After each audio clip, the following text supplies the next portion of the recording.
So I have a true crime case that I would like to cover here on my YouTube channel. I'd like to do a live over it.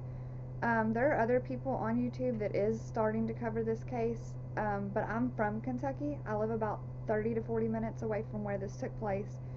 Um, I've not I've covered it on my TikTok because there are arrests that are being made now.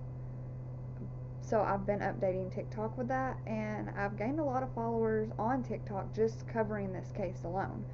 Um, it's a lot of positive reviews, a lot of people commenting in my comment section, and people tell me I've done a good job with it, and that they come to I even have another YouTube creator, Juju Bones, that has told me that she's come to me for updates.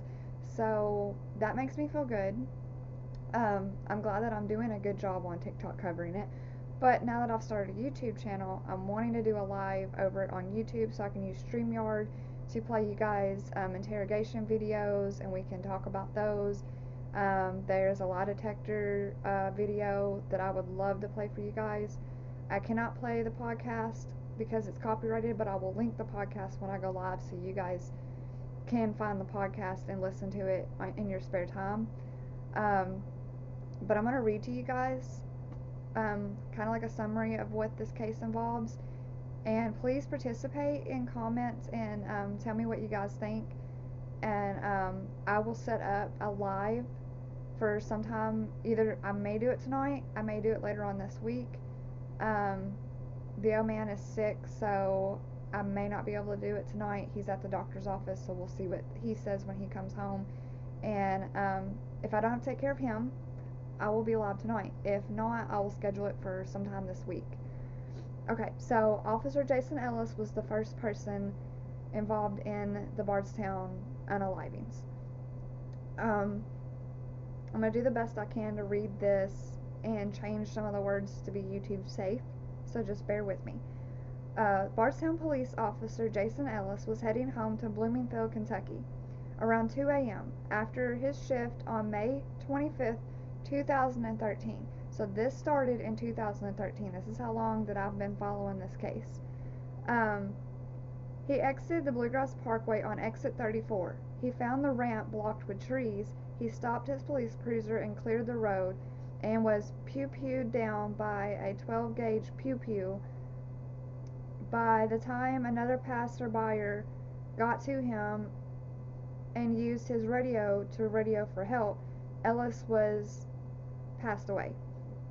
The investigation revealed that the pew-pewer had to have been hiding on the hill, which when I go live I'll show you what this exit ramp looks like, and I'll show you possible areas where he could have been hiding, and you'll get a visual of how somebody could have hid and ambushed this police officer.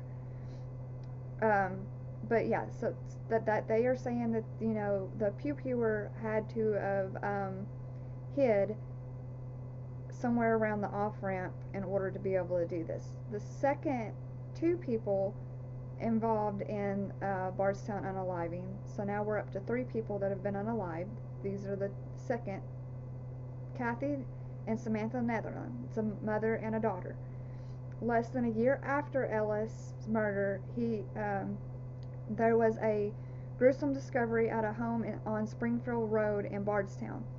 Kathy Netherland, a special ed teacher, and 16-year-old daughter Samantha Netherland was found unalived in their home on April 2014. Kathy had been pewed multiple times. Samantha had been beaten. Both women had their throats cut. Sorry, YouTube, it's true crime's gruesome. People have spotted a black Chevy Impala was seen near the home around the time that the murder, and believed to be the vehicle connected to the case.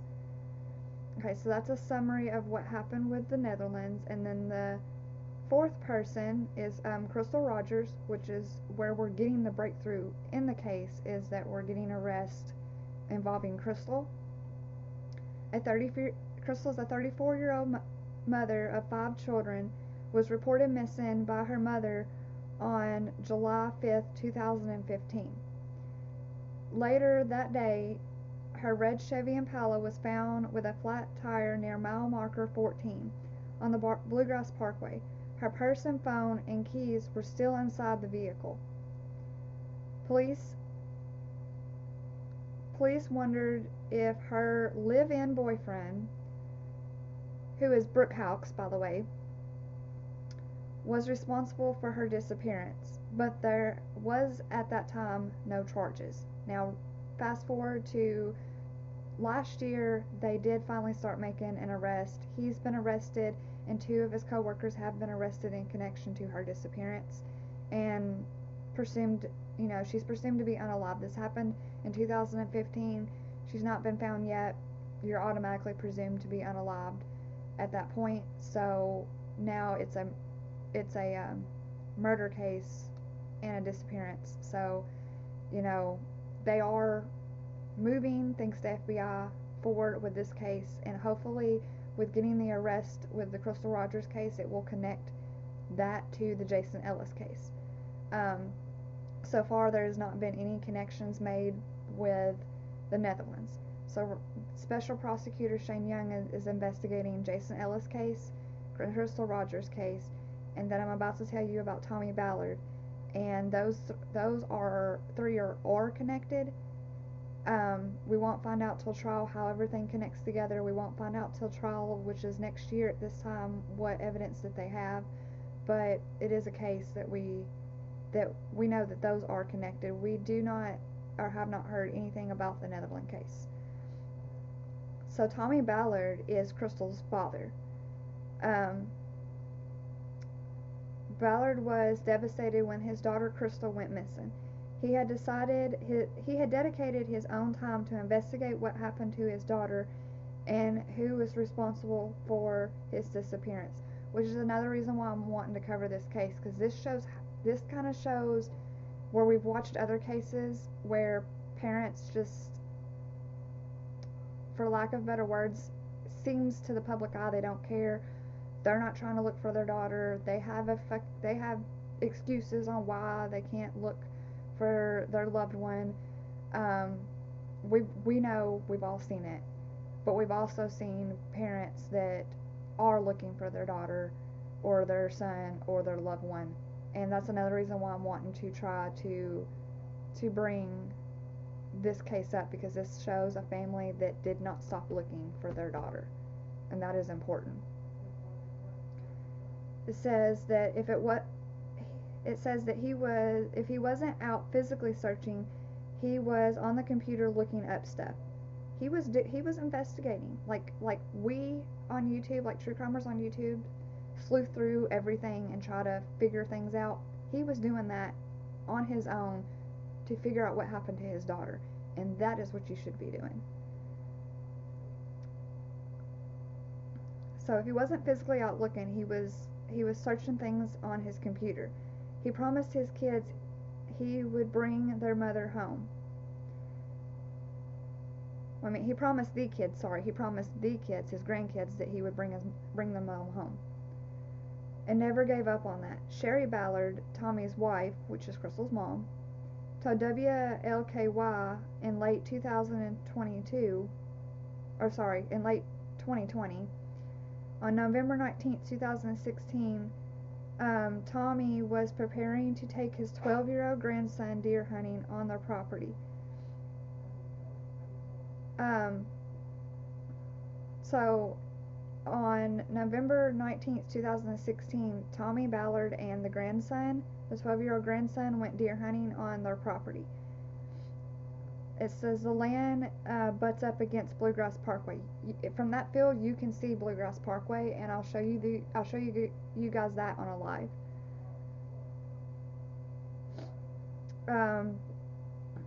Between mile marker 23 and 24, a single pew hit Ballard in the chest, and he was unalived instantly. And it's saying anybody with information on this case can call Bardstown Police Department at 502-548-6686. 502-268-1111, or the FBI in Louisville, Kentucky at 502-263-6000. So if anybody sees this and they have information, they definitely need to reach out and let them know.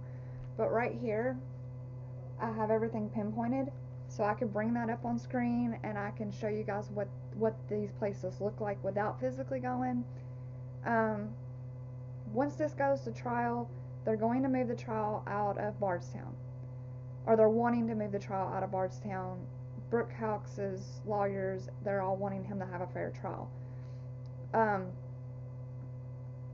Everybody has a right to a fair trial no matter what they've done, I will say that. Depending on where they move this trial to will depend on if I can drive to said location. If it is possible for me to go to, when this happens and happens to go to trial, and this time next year is when they're planning to do it, if I can physically drive there and physically be present, I will go, and I will be live there, and we'll have a discussion on what's happening. But that is the summary of what's going on in Bardstown, Kentucky. And if you guys would want to learn more about that, I'm going to post a live. I will schedule it in plenty of time for everybody to know that I'm going live instead of doing it last minute like I've been doing. And we'll have a discussion on what's going on in Bardstown, Kentucky, and I will present some things to you on screen, show you guys some videos, show you guys the surroundings and what it looks like. And I'd like to know your guys' thoughts and your theories on what's going on in Bardstown. So if you would, leave a comment if you're interested, and I will schedule a live later. Hope you guys have a good day. See ya.